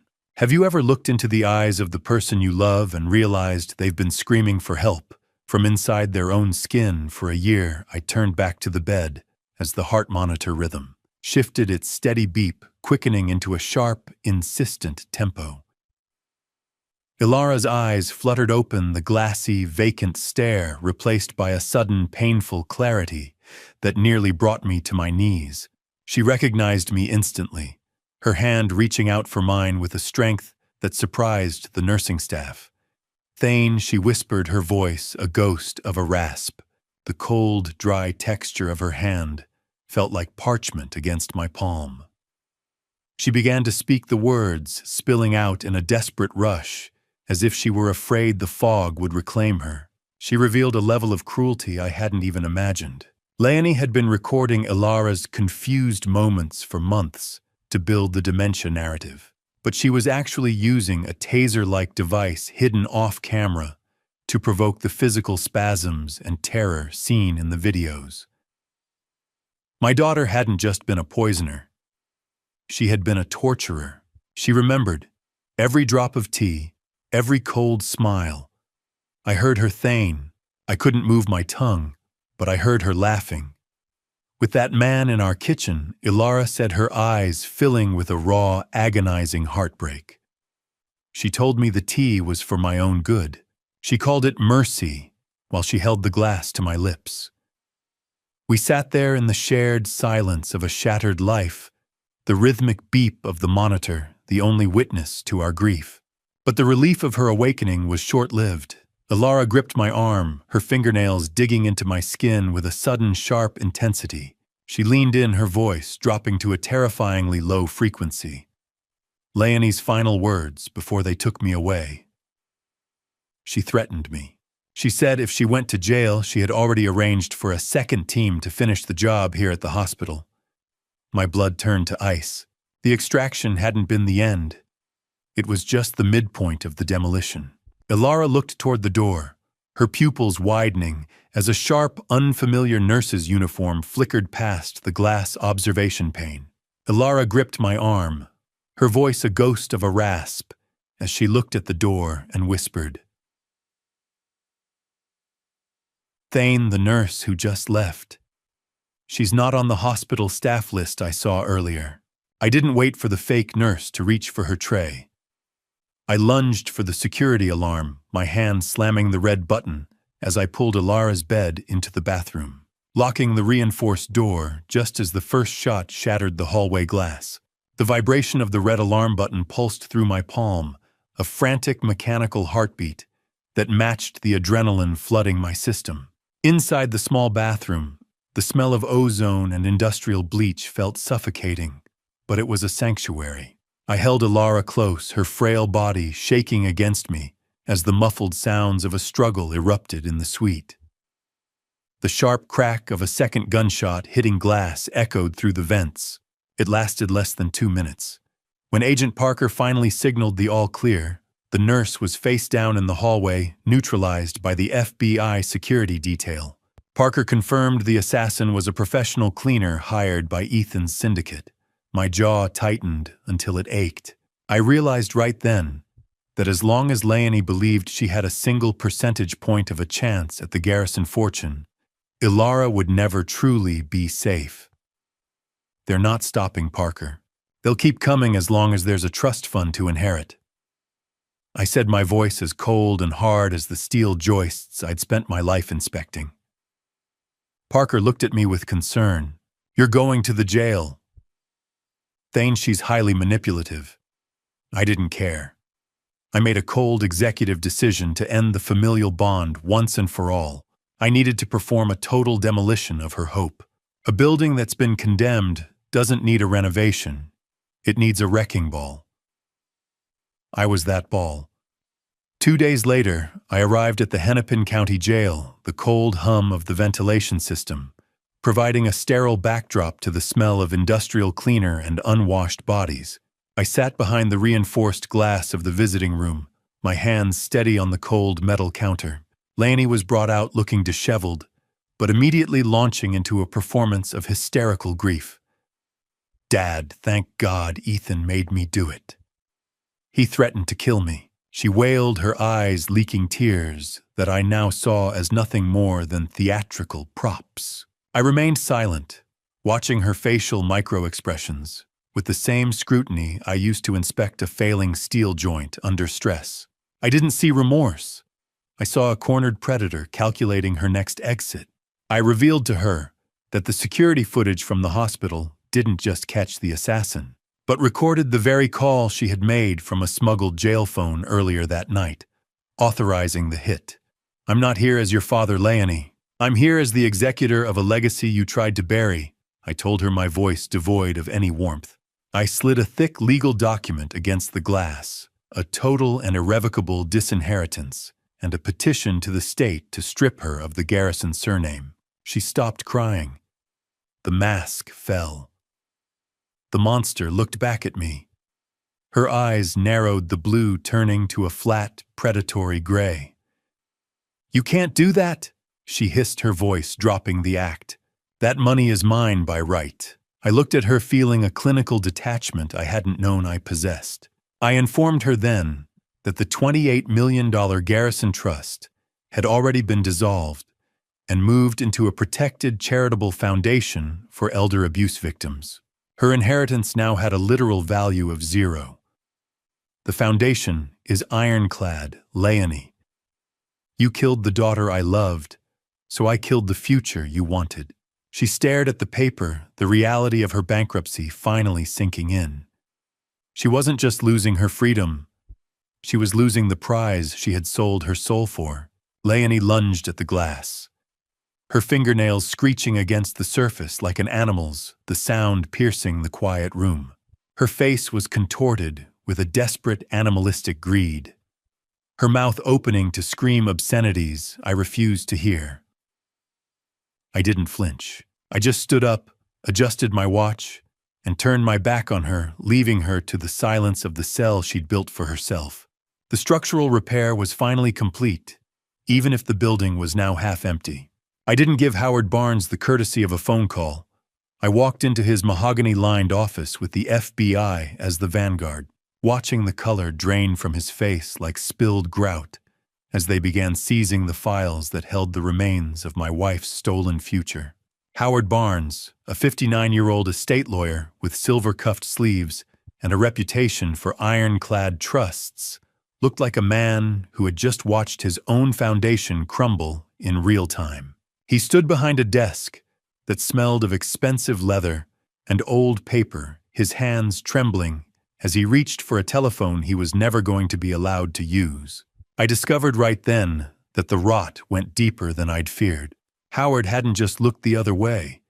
He had a secondary insurance policy on my own life taken out by Leonie, which would have tripled his payout if Alara's death had been followed by my own accidental suicide. I watched Agent Parker's team move through the space, their blue FBI windbreakers, a sharp clinical contrast against the warm mahogany walls.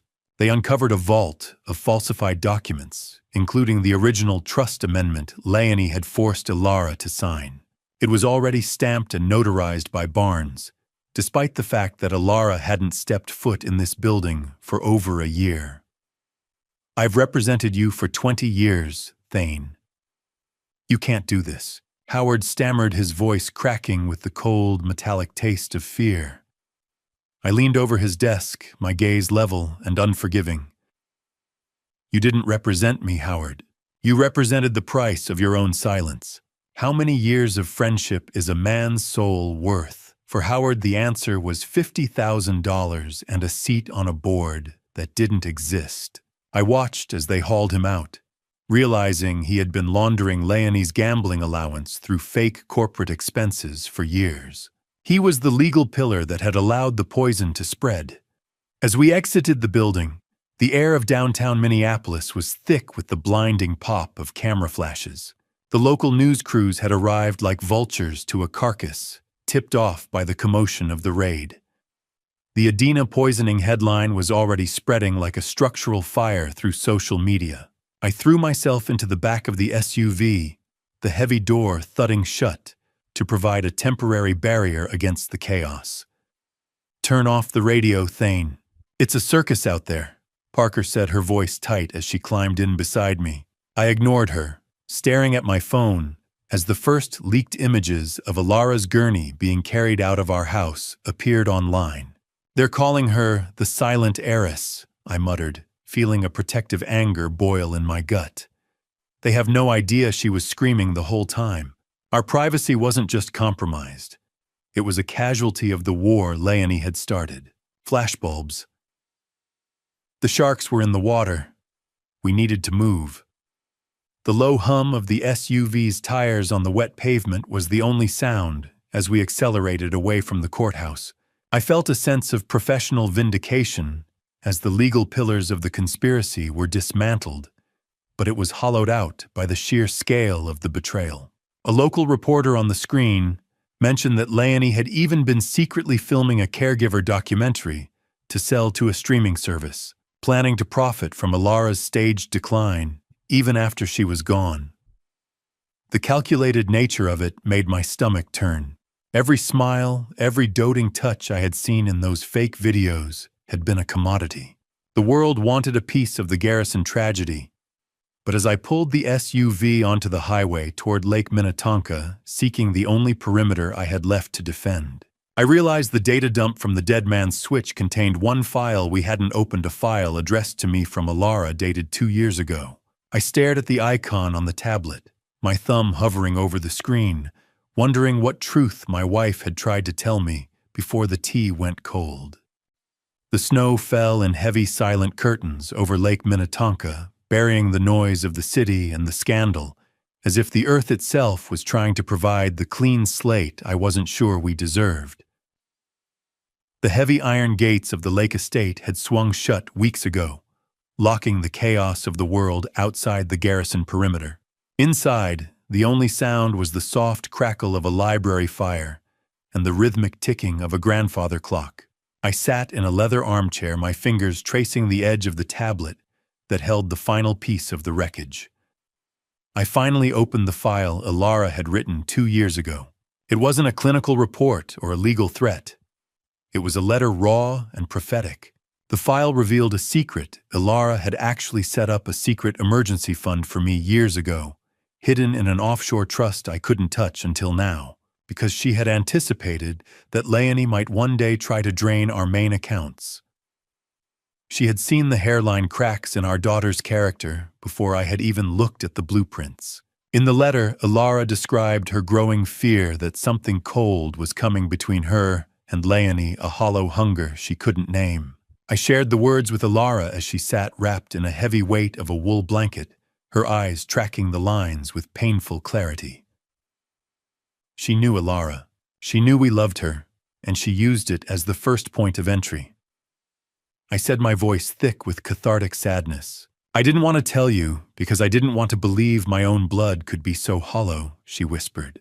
We sat in the shared light of the library fire, finding necessary closure in the admission of our shared blindness. Can you ever truly burn a memory, or do you just learn to live with the smell of smoke? The question haunted me as I spent a crisp afternoon dragging a heavy cardboard box to the stone fire pit by the frozen lake. It was filled with the artifacts of a life that had been a lie. Leonie's academic awards, silver-framed photos, and the high-end clothes she had bought with stolen trust funds. Alara joined me, the bite of sub-zero air on her face, turning her cheeks a faint pink. She didn't hesitate.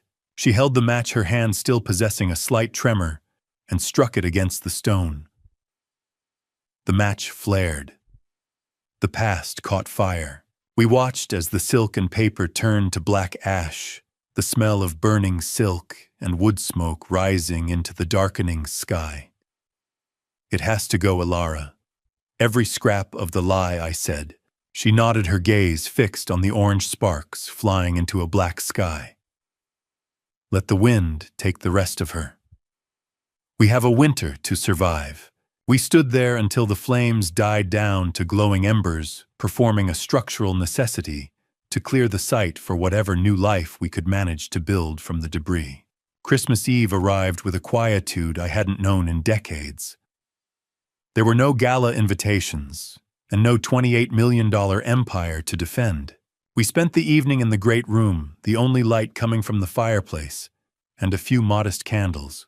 Alara's hands still trembled when she held her mug of tea, but her eyes were bright and focused. Merry Christmas, Thane. We're still standing, she said. I realized then that the strongest structures aren't the ones that never crack. They're the ones that refuse to fall. As we sat there, my phone vibrated. It was a final text from Agent Parker. Leonie had refused all visitors in prison and had begun referring to herself by Ethan's last name, fully embracing her identity as a predator. I didn't show the message to Alara. We sat together as the last embers died out, the weight of the year finally lifting. But as I looked at the dark expanse of the lake, I knew that while the house was secure, the world would never look the same to the man who had seen the blueprint of his own daughter's hate. We were survivors looking toward an uncertain but shared future. The transition from the silence of Lake Minnetonka to the marble echo of the federal courthouse felt like stepping from a sanctuary back into a demolition zone. I gripped my briefcase, the leather cold against my palm, as I walked through the security scanners. The weight of the last year had finally begun to lift during the winter, but as the trial date for Leonie and Ethan Clark loomed, the pressure returned with the force of a hydraulic press. I had seen the blueprint of my daughter's hate, and now I was expected to watch the world dissect it. I entered the U.S. Attorney's office, where the smell of industrial carpet cleaner and old law books hung thick in the air. Marcus Thorne, a 48-year-old prosecutor with a razor-thin smile and a reputation for winning the cases that everyone else deemed too messy, looked at me with the eyes of a man who saw humans as nothing more than evidence points. He gestured for me to sit, but I remained standing, my gaze fixed on the mountain of evidence boxes stacked against the mahogany walls. I learned right then that the defense had successfully petitioned to have the 4K footage of the bitter tea suppressed on a technicality regarding the signal jammer's legality. It was a structural failure in our strategy I hadn't anticipated. Without that video, we were forced to rely on Alara's fragile recovering memory to prove the poisoning happened at all. Marcus flicked a switch, and the blue-white flickering of a projector screen filled the room. I watched a clip of Leonie's pre-trial deposition. She looked pale, fragile, and utterly convincing, her voice trembling as she spoke of her deep love for her mother. The sight of her tear-streaked face on a high-definition monitor made my stomach turn. They aren't going to fight the facts, Thane. They're going to fight the narrative, Thorne said, his voice as flat as a spirit level. She's playing the part of the lonely daughter abandoned by a billionaire father. It's a classic play for jury sympathy. How do you defend the truth when the lie is wearing your daughter's face and crying for mercy? I had built a fortress to protect Ilara, but in this room, the walls felt like they were made of glass. Marcus leaned forward, the cold weight of a heavy legal brief landing on the table between us. They're calling you the puppet master Thane. They want the jury to think you're the one who pushed Leonie to the edge to seize control of the trust. I listened as Thorne revealed the defense's theory of the case. They were painting me as a cold, calculating architect who orchestrated the entire surveillance setup to frame my own daughter before Ilara could divorce me. It was a fabrication, a twisted mirror image of the truth. They had even found a witness, a disgruntled former site foreman I had fired for safety violations, who was willing to testify that I had a history of forging structural reports. The sound of a city bus hissing outside the window punctuated the silence, as I realized the defense wasn't trying to prove Leonie innocent. They were trying to make me look just as guilty. I didn't build a 4K trap to frame her. I built a window into the hell she was creating. I growled, my righteous indignation boiling over. But the file slammed shut. The trap was changing shape. Thorne looked at me with a grim finality, handing me a folder containing Leonie's recent correspondence from jail. I discovered she had been writing letters of apology to Ilara. But as I scanned the text, I saw the coded threats, specific references to the second team and the hospital that were meant to trigger Ilara's PTSD before she ever took the stand. Thorne handed me a final document, a subpoena for Ilara to testify in person, and I knew the defense was counting on her breaking down under the glare of the courtroom lights. I walked to the witness stand with the weight of 30 years of building steel pushing against my spine, knowing that today the only thing I was constructing was the cage for my own daughter. The courtroom was a cavern of stale wood polish and old paper, the air kept artificially chilled by a hum that vibrated in my teeth. Elena Vance, a 42-year-old defense attorney, with the predatory grace of a hawk and a suit that cost more than a mid-range sedan, circled me like I was a structure she intended to demolish. She began her assault immediately painting me as an absentee billionaire who preferred the company of skyscrapers to his own family. Mr. Garrison, isn't it true you only saved your wife when you realized her trust fund was being redirected? She asked, her voice dripping with practiced disdain. I maintained a stoic professional demeanor, refusing to let the bait of her temper take hold. I saved my wife because her life has no price tag, unlike the ethics of your clients. I replied, my voice level and precise. I described the moment I saw the bruises on Ilara's arm, not as a grieving husband, but as a forensic investigator documenting the catastrophic failure of a support system. I saw the rhythmic tap of the court reporter's keys accelerating, capturing every word of the structural collapse I was describing. Silence. Then the first juror turned away from the screen, unable to watch the slow-motion murder. The defense's narrative began to crack when I revealed a detail I had kept in reserve for the stand. I didn't just install cameras. I told the jury, my eyes locking onto the row of citizens who held the future in their hands. I had the floor joists in my wife's room fitted with high-sensitivity pressure sensors. I have the digital logs proving that Leonie and Ethan Clark were in that room together at 3 a.m. on the night they discussed the air embolism. Vance's face paled, the grout of her defense crumbling in real time. Prosecutor Thorne didn't miss the opening. He stood making a surprise motion to admit the previously suppressed 4K video footage. He produced new forensic data showing that the signal jammer used during the incident was registered to Ethan Clark, not me, effectively nullifying the technicality that had kept our best evidence in the dark. Judge Sterling reviewed the data for a tense, silent minute before nodding toward the tech desk. The lights in the courtroom dimmed the blue tint of the 4K video, reflecting off the faces of the jurors as the monitors flared to life. The courtroom felt like a building in the seconds after the support beams are blown, a vacuum of sound, before the total collapse. On the massive screens, Leonie's cold, smiling face was larger than life. The jury watched in visceral horror as she meticulously crushed the white and blue pills into the tea, her steady hands a testament to her lack of conscience. My God, look at her eyes. She's enjoying it. A woman in the front row whispered, her voice carrying through the hushed gallery. Beside me, I saw Leonie's fingernails digging into the oak table, her knuckles white with a pressure that was beginning to fracture her doting daughter persona. The footage played on a clinical record of betrayal that no amount of legal maneuvering could erase. It was the physical proof of the poison, the blueprint of a murder that had been interrupted just in time.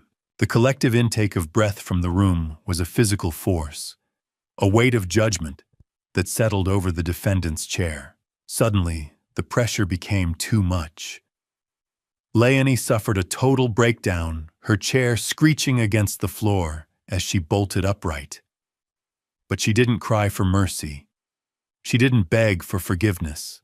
She began to scream at the monitors, her voice a raw, jagged sound that filled every corner of the hall. She deserved it. She shrieked, her face contorted into the monster I had seen in my kitchen. She was too weak to run the empire. You would have let it all fall apart. Leonie's scream echoed through the hall, a raw, jagged sound that finally stripped away the innocent daughter mask, leaving the jury staring at the monster I had seen in my kitchen months ago. I sat back in the witness chair, my hands finally steady, watching the total demolition of the lie she had spent a year building. The courtroom doors opened with a heavy final thud as Ilara walked toward the witness stand, her steps measured and slow, her presence alone silencing the gallery more effectively than any judge's gavel ever could. I watched from the front row, my heart swollen with a mixture of pride and a lingering, icy dread. The heavy scent of old wood and floor wax hung thick in the air, a sensory reminder of the institutional weight of the law. Ilara took her seat, her back straight. Despite the chemical war her body had barely survived. She didn't look at the defense table where Leonie sat slumped, but she testified with a quiet, devastating clarity that made the jury lean forward as one. She described the physical sensation of the scopolamine, the feeling of being buried alive, while watching her own daughter move through her home like a scavenger picking over a fresh kill. I am not a victim of Alzheimer's. I am a survivor of my daughter, she said, her voice resonant and firm. Every day she told me I was disappearing, she was the one erasing me. During her impact statement, she dropped a final piece of structural evidence that Leonie's team hadn't accounted for. Ilara revealed she had hidden one working micro-recorder Leonie missed in the bedroom lining, which had captured Ethan and Leonie discussing which crematorium would be least likely to check for chemical residue after the air embolism. It wasn't the medicine that broke me. It was the smile on her face while she served it. Guilty. The word hung in the air like a falling girder. The dry, paper-like sound of the verdict being read by the clerk felt like the first breath of clean air I'd taken in a year. The jury returned with a guilty verdict on all counts: attempted murder, aggravated financial fraud, and conspiracy. Leonie sat frozen, her doting daughter act, completely incinerated by the weight of the recordings. Judge Marcus Sterling, a man whose 70 years of life were reflected in a face that looked like it had been carved from the same granite as the courthouse itself, stared down at Leonie with an expression of pure, objective disdain. He didn't offer the platitudes of a family counselor. You treated a human life like a line item on a spreadsheet, Leonie. Now the state will do the same with your freedom, he declared. He noted the extraordinary cruelty involved in the calculated chemical manipulation of a parent. When he handed down the sentence, 22 years in federal prison without the possibility of parole, the gallery remained hushed, the finality of the gavel strike sounding like the closing of a tomb.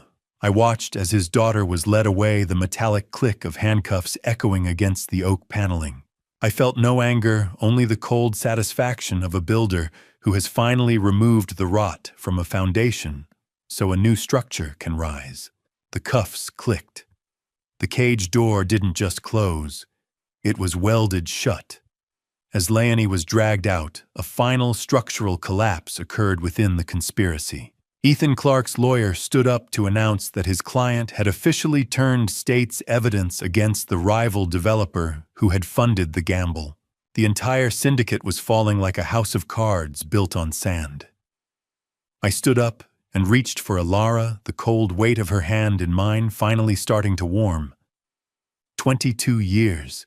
It's time to go home, Alara, I whispered. She leaned against me, and for the first time the trembling in her fingers seemed to subside. We walked down the courthouse steps into the bright Minnesota sun, the blinding glare reflecting off the marble as we left the circus behind. I didn't look over my shoulder.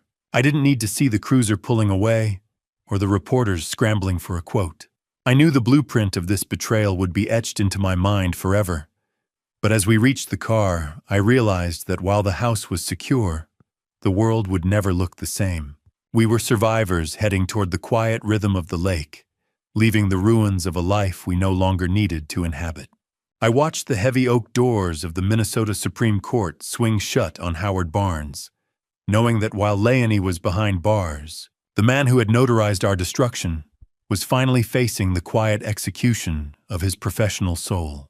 The heavy scent of courtroom floor wax clung to my suit, a sterile reminder of the dozens of hearings I had endured to reach this moment of finality.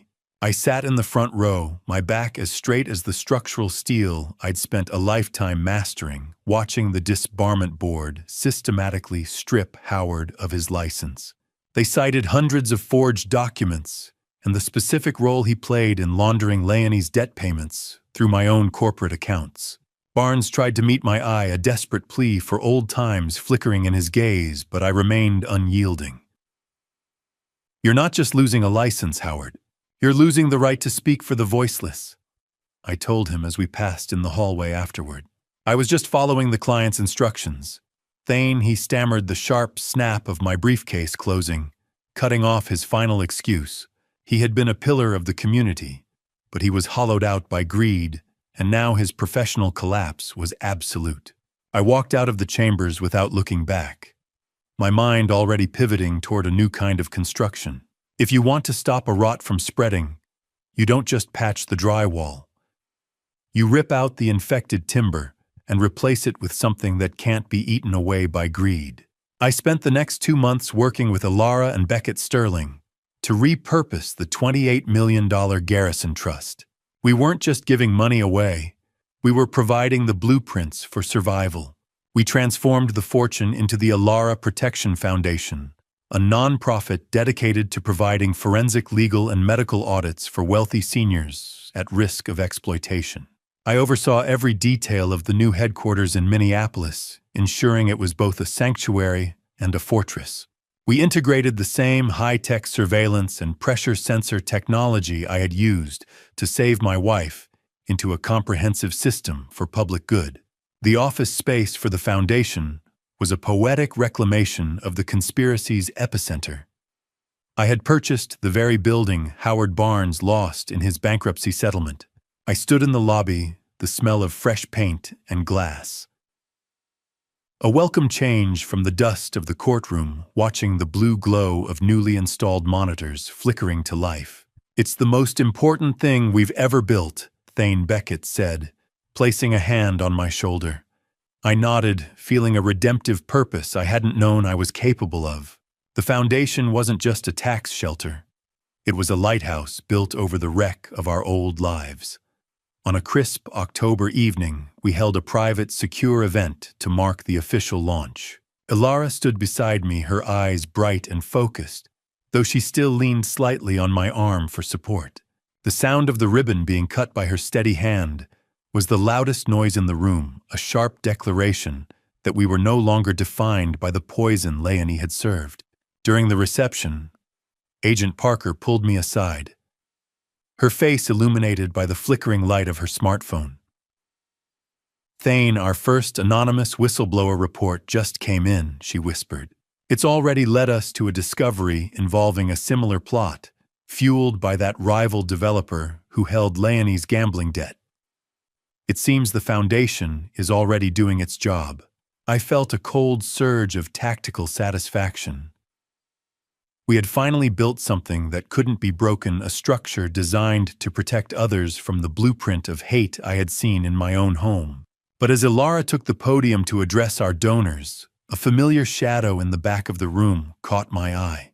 A tall, well-dressed figure stood near the exit, watching her with a predatory stillness that made the hair on my neck stand up. I realized then that the rival developer wasn't done with the Garrison name yet, and the final resolution of my legacy was still being drafted in the dark.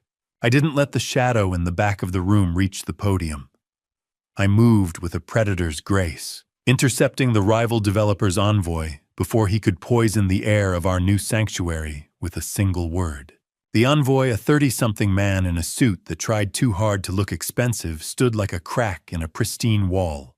He had that oily, confident look of a man who thought money could buy a way out of any structural collapse. I stepped into his path, my frame casting a long shadow over him. I didn't wait for his rehearsed greeting. I reached into my jacket and pulled out a heavy manila folder, the weight of it a physical threat.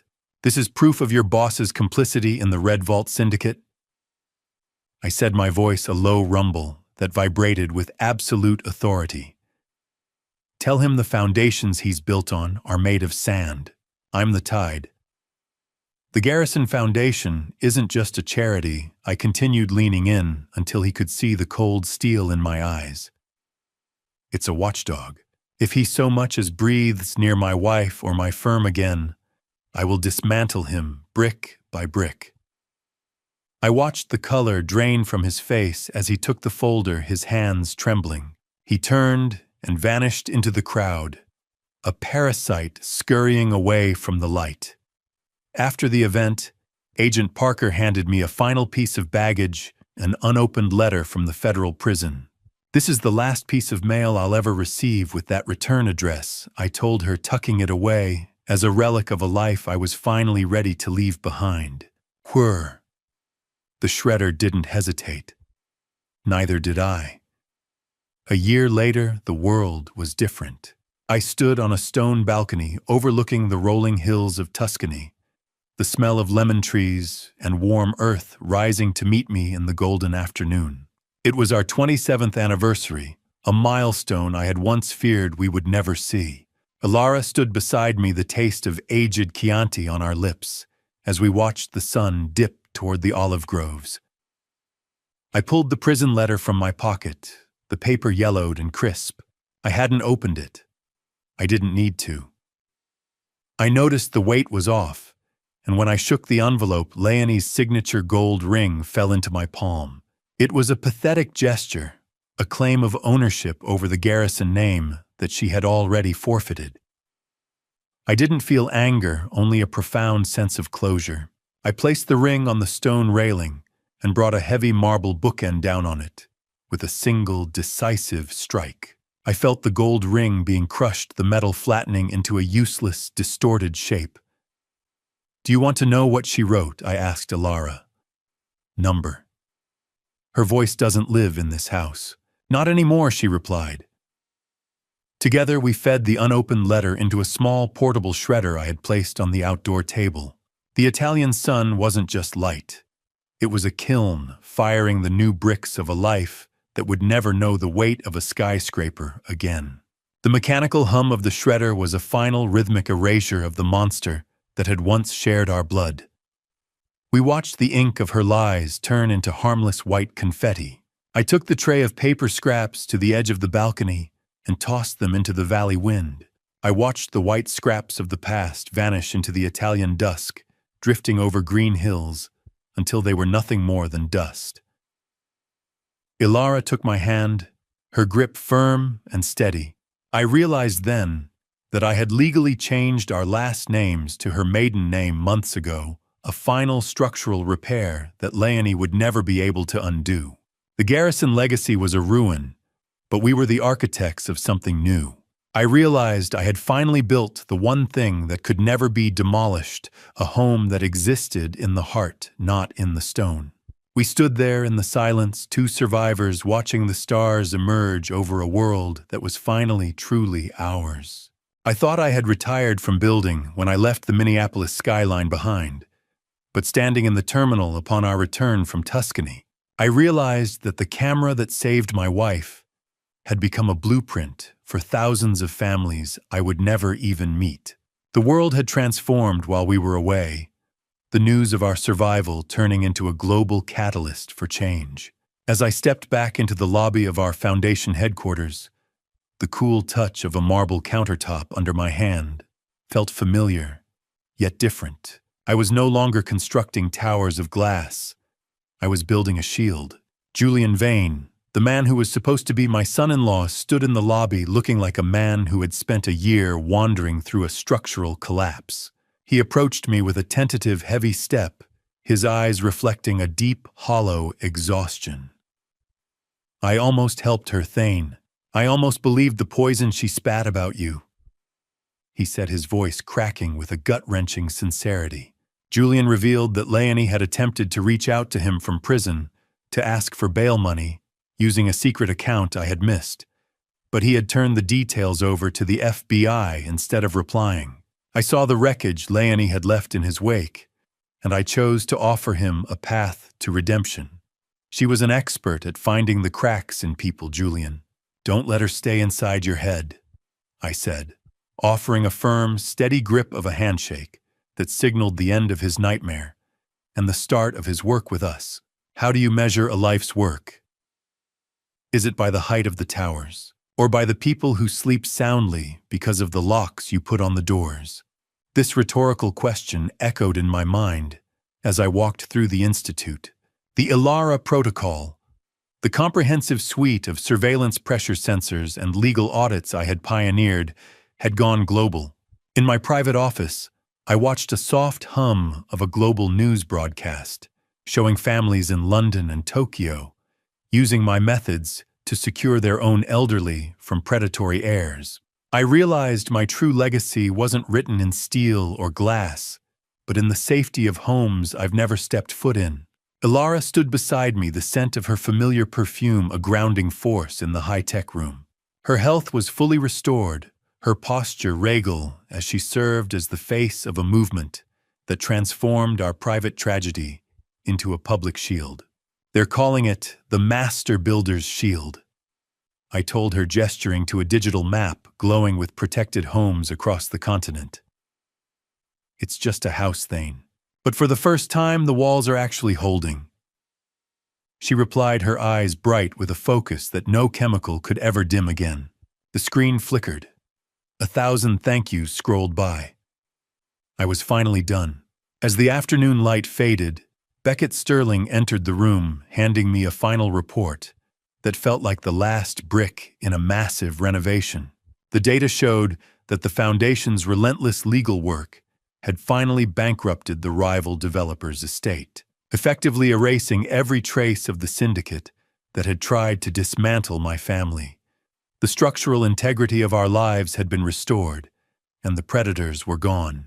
I looked at the portrait of our family on the wall, the new one where only Ilara and I remained. And I knew that while the name Garrison was gone, the foundation I'd built would stand long after the skyscrapers turned to dust. The weight of 40 years of building for others had been replaced by the lightness of a home that no one could take away. I stood by the window with Ilara, watching the first snow of the season begin to fall over the city, knowing that the blueprints were safe and the structure was sound.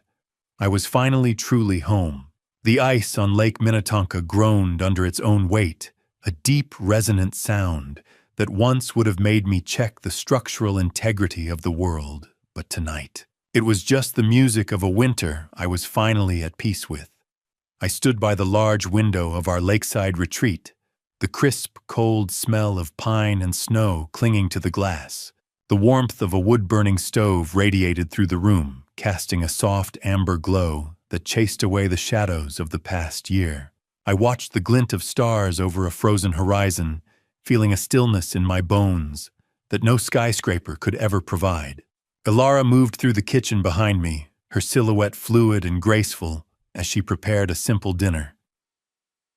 There were no caterers tonight, no polished silver or forced smiles.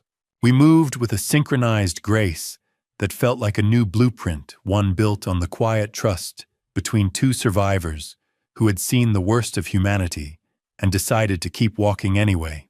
"I think I'm done with skyscrapers, Ilara," I said, turning to watch her. "I'd rather spend my time making sure this roof stays over our heads." She looked up, a soft smile touching her lips. "The view from here is better anyway, Thane. We can actually see the stars, not just the lights of our own ambition. Time isn't a straight line. It's a circle. And tonight the circle finally closed with us on the inside."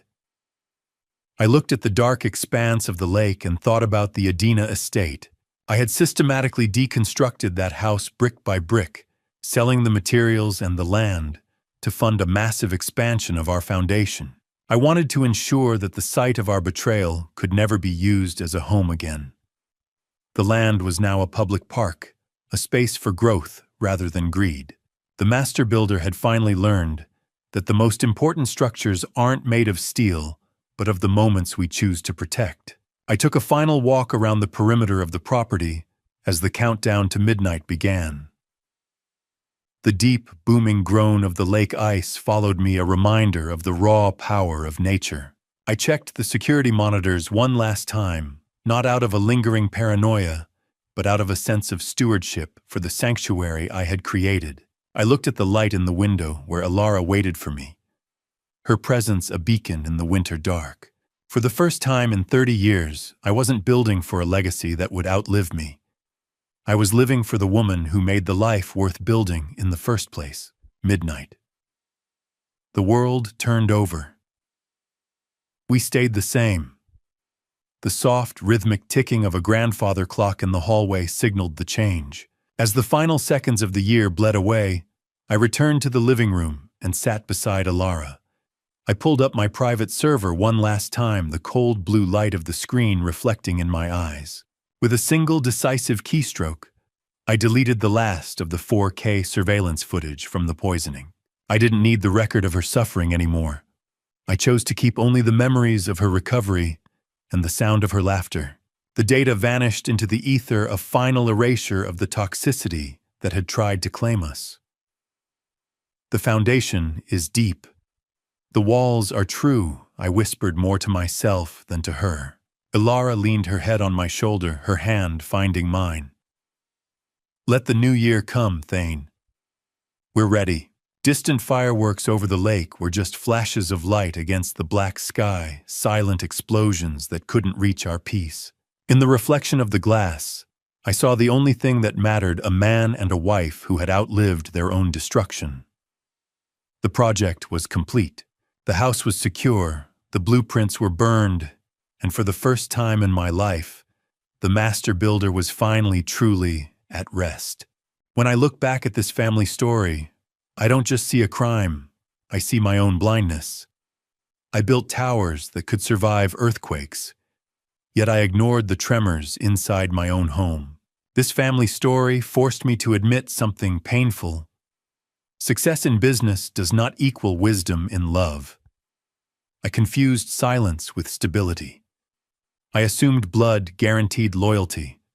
I was wrong. If you learn anything from this family story, let it be this: do not wait for proof when your instincts are already whispering. Ask the hard questions early. Protect the vulnerable before the damage becomes irreversible. I told myself I was too busy providing. In truth, I was avoiding what felt uncomfortable. Don't be like me. Don't let pride or routine blind you to cracks forming in your own foundation. Some people call what I did dad revenge. But dad revenge was never about punishment. It was about protection. Real dad revenge is choosing courage over denial. It is standing between danger and the person you love, even when that danger shares your last name. There were nights I asked God why this happened, and I still don't claim to understand. But I believe He gave me clarity when I finally chose truth over comfort. I didn't just lose a daughter, I lost an illusion. And sometimes losing the illusion is what saves the life. Thank you for staying with me until the end of this journey. Share your thoughts below.